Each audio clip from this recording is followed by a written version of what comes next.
Às 6 da manhã, minha porta começou a tremer.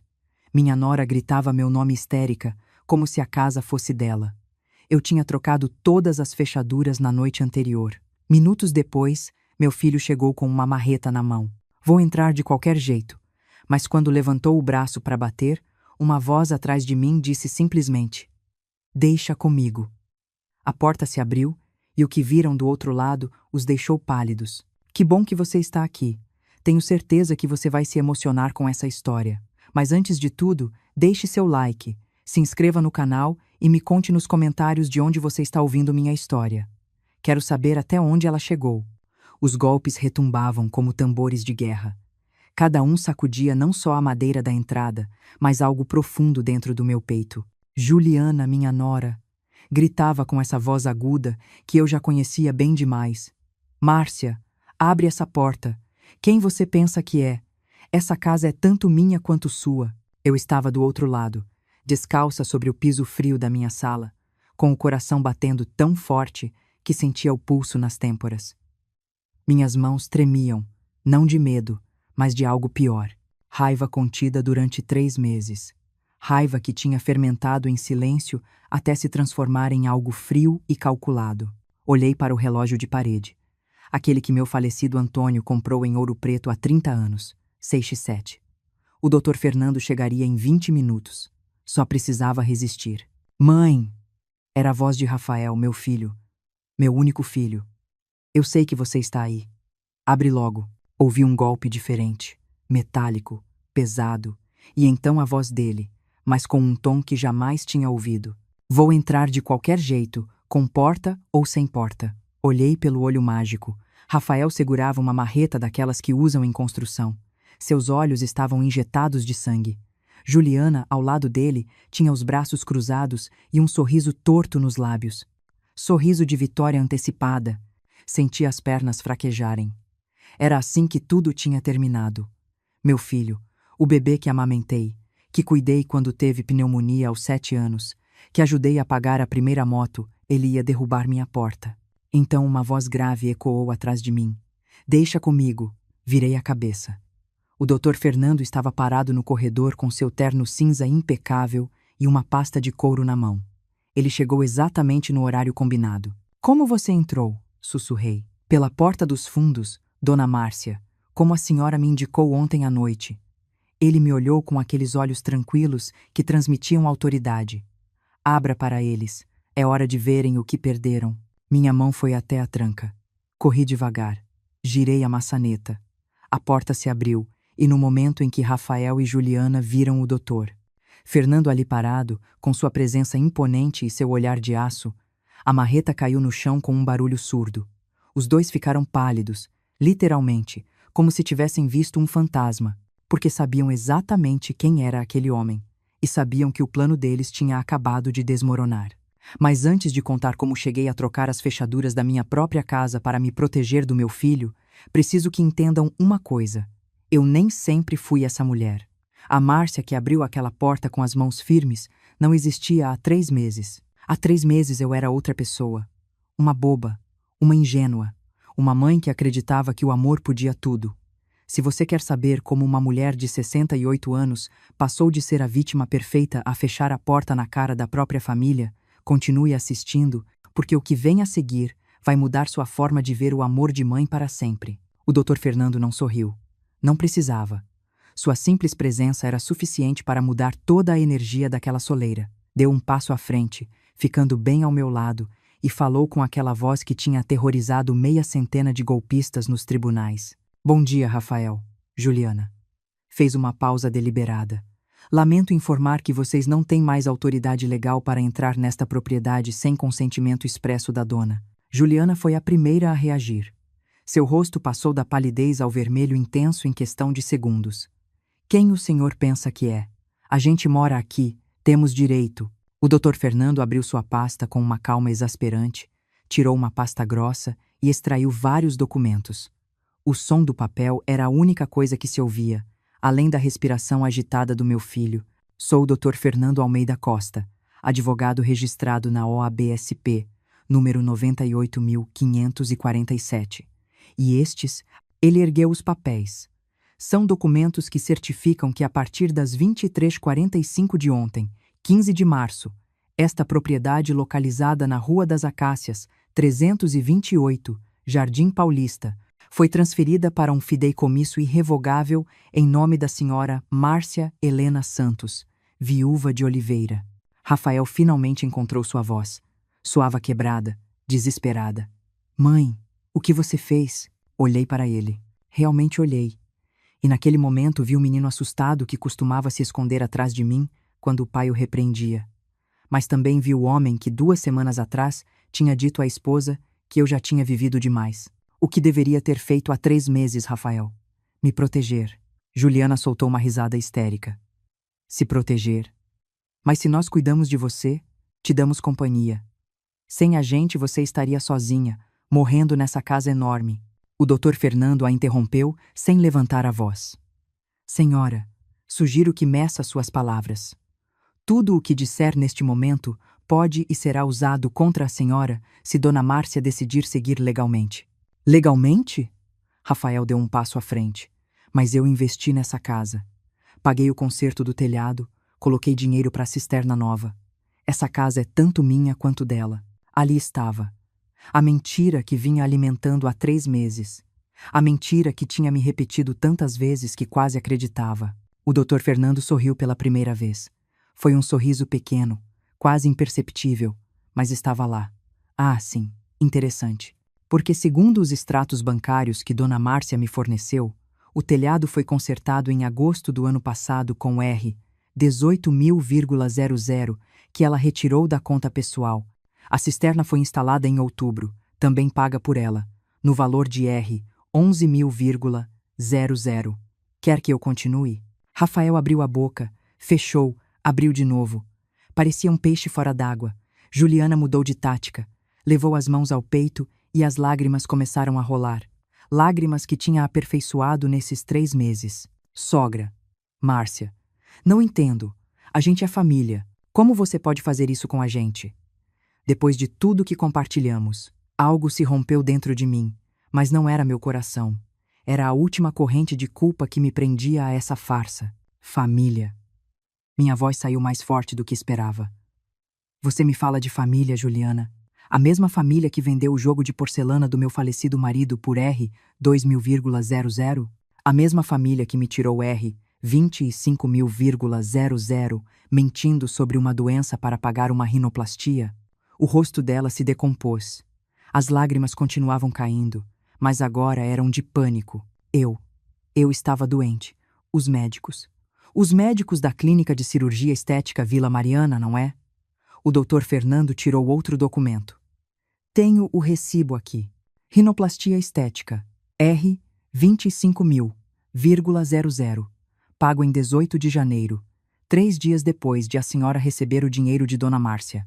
Rafael se virou para a esposa com uma expressão que eu nunca tinha visto. Confusão, raiva, medo. Isso é verdade? Juliana recuou um passo. Você sabia que o quê? A voz dele subiu de tom. Que você mentiu. Que você usou minha mãe. Nós usamos. Ela gritou de volta. Não faz tipo de santo agora, Rafael. Você sabia de tudo. Você planejou isso comigo. Você foi quem disse que sua mãe não precisava de tanto espaço, que já tinha vivido demais, que chegou a nossa vez. O silêncio que se seguiu foi ensurdecedor. Rafael me olhou. Suas bochechas estavam vermelhas, os olhos vidrados. Mãe, eu não. Não minta mais, Rafael. Minha voz estava calma agora, fria. Ouvi tudo, através das paredes, através das portas que vocês pensavam que estavam fechadas. Ouvi cada plano, cada discussão sobre como me tirar daqui, sobre como conseguir que eu assinasse uma procuração, sobre como, se eu morresse, vocês herdariam tudo. Não, ele negou com a cabeça violentamente. Não era assim. Era exatamente assim. O Dr. Fernando interveio. Inclusive, Dona Márcia me forneceu gravações. A cor sumiu completamente do rosto de Rafael. Gravações? Sim. Instalei microfones na sala, no corredor, na cozinha. Disse isso com uma calma que não sabia que tinha. Depois que ouvi vocês discutindo como me colocariam numa casa de repouso e venderiam a propriedade, Decidi que precisava de provas. Juliana soltou algo entre um grunhido e um soluço. Você nos gravou? Isso é ilegal. Na verdade, o doutor Fernando ajeitou os óculos. A gravação realizada pela proprietária em sua própria residência é perfeitamente legal no Brasil, especialmente quando há suspeita de crime sendo planejado. E o que vocês fizeram, meus caros, configura estelionato, apropriação indébita, e dependendo de como interpretarmos certas conversas sobre acelerar as coisas, podemos até falar em tentativa de homicídio. Homicídio? Rafael quase engasgou. Eu nunca. Se ela tivesse um infarto, seria mais rápido. O doutor. Fernando leu de um de seus papéis. Essas velhas têm o coração fraco, qualquer susto resolve. Essas foram suas palavras exatas na noite de 28 de fevereiro, não foram? Vi meu filho desmoronar diante de mim, literalmente. Suas pernas cederam e ele se apoiou na parede. Mãe, eu estava bêbado. Eu não quis dizer, mas disse. Fechei os olhos por um momento. Quando os abri, as lágrimas tinham secado. E mesmo que estivesse bêbado, mesmo que não quisesse dizer, você disse. E pior, vocês agiram de acordo com essas palavras. Como assim? Juliana tinha a voz fina agora, assustada. Meus remédios. Mostrei outro documento que o doutor Fernando me entregou. Mandei analisar. Estavam sendo substituídos. Meu remédio para a pressão estava sendo trocado por aspirina. Meu remédio para o coração, por vitamina C. E davam sedativos também. Isso é mentira, Juliana gritou. O laudo toxicológico diz o contrário. O doutor Fernando se aproximou dela. E sabe o que é mais interessante? As impressões digitais nas cápsulas adulteradas são suas, Juliana. Todas suas. Ela começou a tremer. Eu só estava tentando fazer você sentir que precisava de nós, que estava ficando doente. Você estava tentando me matar. Disse isso sem emoção, como se estivesse comentando o tempo. Lentamente, para que parecesse natural, uma velhinha de 68 anos com problemas cardíacos. Ninguém questionaria. Não! Rafael berrou. Juliana, me diz que isso não é verdade. Me diz. Mas ela não disse nada. Só olhou para o chão, e foi nesse momento que vi meu filho realmente entender o tipo de mulher com quem tinha se casado, o tipo de pessoa em quem tinha confiado, o tipo de monstro que tinha trazido para dentro da minha casa. Vocês têm 24 horas. O Dr. Fernando falou com firmeza, para remover todos os seus pertences desta propriedade. Qualquer item que permaneça após esse prazo será considerado abandonado e descartado. Qualquer tentativa de entrar sem autorização será tratada como invasão de propriedade e a polícia será acionada. Mas a gente não tem para onde ir. Juliana choramingou. Isso não é problema de Dona Márcia. O Dr. Fernando foi implacável. Deveriam ter pensado nisso antes. Mãe. Rafael tentou se aproximar. Por favor. Não. Levantei a mão. Não se aproxime de mim. Não me toque. Não me chame de mãe. Você perdeu esse direito. Mas eu sou seu filho. Era. A palavra saiu como um tiro. Era meu filho. O Rafael que eu criei, que eu amei, que eu protegi, nunca teria feito o que você fez. Esse homem na minha frente, esse estranho que planejou me tirar da minha própria casa, que ficou calado enquanto sua esposa envenenava minha comida, ele não é meu filho. Envenenou? Rafael se virou para Juliana, horrorizado. Você colocou veneno na comida dela? Não era veneno, Juliana se defendeu. Era só uns remédios para dormir. Para ela ficar mais calma, mais controlável. Controlável. Repeti a palavra, deixando-a pendurada no ar. Como um animal. Como um cachorro velho que precisa ser domesticado antes de ser descartado. O Dr. Fernando colocou a mão no meu ombro. Um gesto de apoio, de solidariedade. Vocês têm até amanhã, a esta hora. Sugiro que comecem a fazer as malas. Rafael abriu a boca para falar, mas não saiu som nenhum. Juliana já tinha se virado e estava correndo para o quarto. Ouvi gavetas sendo abertas, coisas sendo jogadas. Meu filho ficou ali mais um momento, me olhando. Havia tantas coisas em seus olhos. Arrependimento, raiva, medo, confusão. Mas não vi a única coisa que precisava ver. Amor genuíno. Amor incondicional. Amor que não vem com condições, com planos, com datas de validade. Eu sinto muito, ele sussurrou finalmente. Eu também, respondi. Sinto muito que tenha me custado 68 anos para aprender a me defender. Sinto muito que tenha te criado achando que você era um bom homem. E sinto muito que agora precise te tratar como o que você se tornou. Um estranho. Ele assentiu lentamente, como se cada movimento doesse. Então se virou e foi para o quarto. O Dr. Fernando fechou a porta suavemente. A senhora está bem? Não. Sentei no sofá, minhas pernas finalmente cedendo. Mas vou estar. Ele se sentou ao meu lado. O que a senhora fez hoje, Dona Márcia, foi uma das coisas mais corajosas que já vi. A maioria das pessoas na sua situação simplesmente aceitaria. Por amor, por medo, por culpa. Eu quase aceitei. Confessei. Quantas vezes eu quase aceitei, mas não aceitou. E isso faz toda a diferença. Passamos a próxima hora revisando papéis, assinando documentos, garantindo que cada detalhe legal estava no lugar. O Dr. Fernando tinha sido minucioso. Cada centavo que eles me tiraram estava documentado. Cada mentira, cada manipulação, cada ato de crueldade. Eles vão contestar? Perguntei. Podem tentar.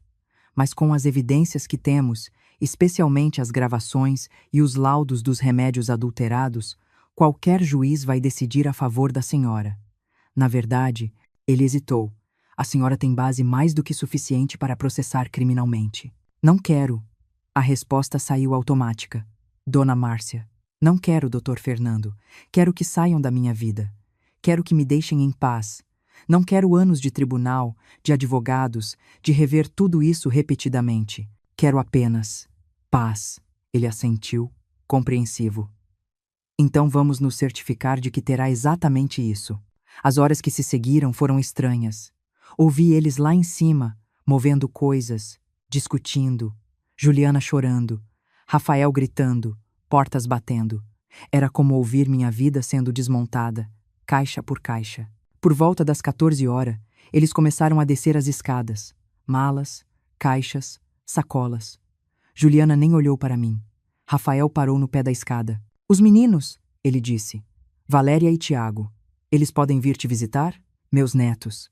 Meus amados netos. Valéria de 15, Tiago de 12. Crianças inocentes que não tinham culpa nenhuma dos pecados dos pais. Sempre, respondi. Esta casa sempre será deles também. Mas vocês dois, olhei para ele e depois para Juliana, vocês não são bem-vindos. Nunca mais. Ele assentiu, pegou as últimas caixas e saiu. Quando a porta se fechou, o silêncio foi ensurdecedor. Fiquei sentada na minha sala, na minha casa, cercada pelos fantasmas de 30 anos de memórias. O sofá onde Antônio costumava ler jornal. A cadeira onde Rafael sentava para fazer lição de casa. As marcas na parede onde medíamos a altura das crianças. E eu estava sozinha. Mas pela primeira vez em 3 meses, eu estava em paz. O telefone tocou por volta das 18 horas.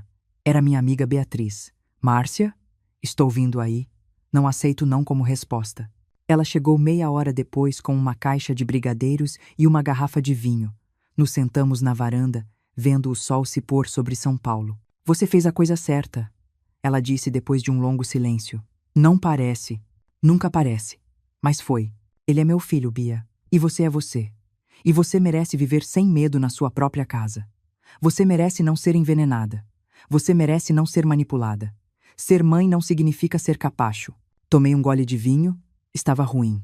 Barato. Mas era o gesto que importava. Eu me sinto horrível. Eu sei.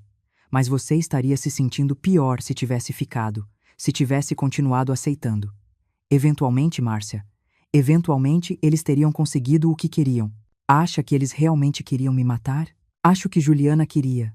E acho que Rafael estava fraco demais, apaixonado demais, manipulado demais para impedir. Isso não o desculpa. Não, não desculpa. Mas explica. Ela pegou minha mão. E um dia, talvez daqui a muito tempo, talvez ele entenda. Talvez venha pedir perdão de verdade. E quando esse dia chegar, você decide se quer dar ou não.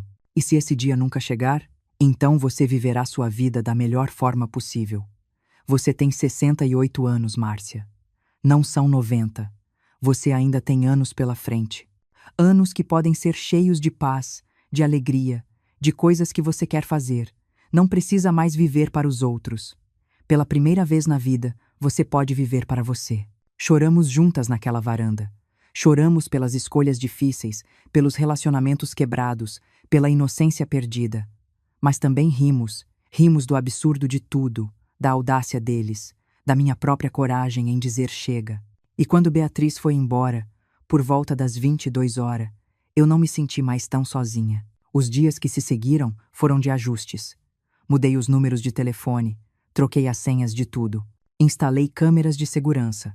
O Dr. Fernando me visitou regularmente para garantir que tudo estava em ordem. Eles não tentaram entrar de novo? Ele perguntou em uma das visitas. Não. Rafael me ligou 2 vezes, mas eu não atendi. E como a senhora se sente sobre isso? Culpada, triste, mas também aliviada. É normal. A senhora passou por um trauma.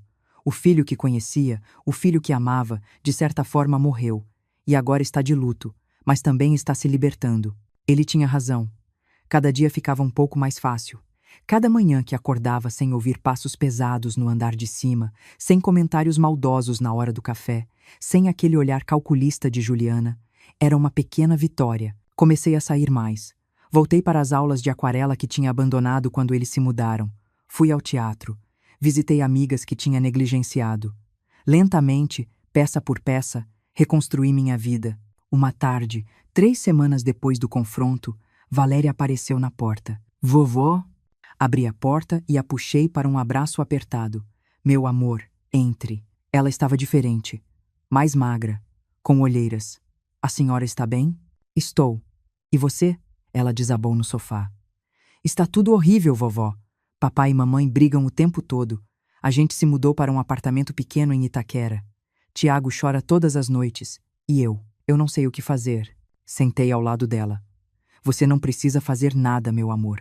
Nada disso é sua responsabilidade. Mas eu sabia. As lágrimas começaram a cair. Eu sabia que alguma coisa estava errada.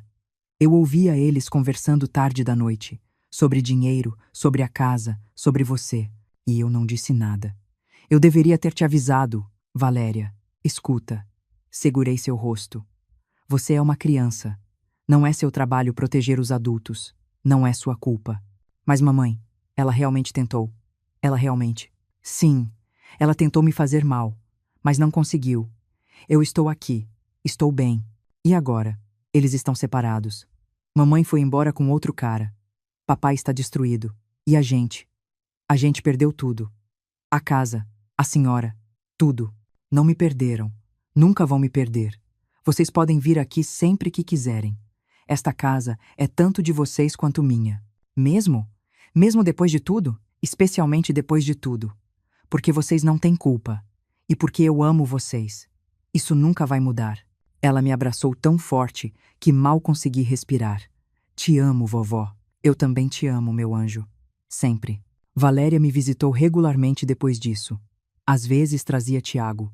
Outras vezes vinha sozinha, apenas para conversar, para estar em um lugar que parecia seguro. Eu me tornei o refúgio deles. O porto seguro no meio da tempestade que seus pais tinham criado. Rafael tentou me ligar algumas vezes mais. Nunca atendi. 3 meses depois, ele apareceu na porta. Mãe, precisamos conversar. Não temos nada para conversar. Eu sei que errei. Eu sei que fui um idiota, um canalha, eu sei. Mas preciso que saiba que Juliana me enganou também. Ela mentiu para mim, sobre tudo. E isso te desculpa? O fato de ter sido enganado te faz menos culpado? Não, mas... Mãe, eu te amo. Sempre amei. Só fui fraco. Deixei ela me manipular. Rafael, quando você era criança, eu te ensinei a diferença entre certo e errado. Te ensinei sobre respeito, sobre honra, sobre família. Você jogou tudo isso fora, não porque foi manipulado, mas porque escolheu. Em cada ponto da jornada, você teve escolhas, e escolheu ela. Escolheu o dinheiro. Escolheu a ganância. Não me escolheu. Eu sei. Ele estava chorando agora. Eu sei e vou ter que viver com isso pelo resto da vida. Mas, mãe, existe alguma chance de você me perdoar algum dia? Olhei para meu filho, para o homem que tinha sido meu bebê, e senti pena.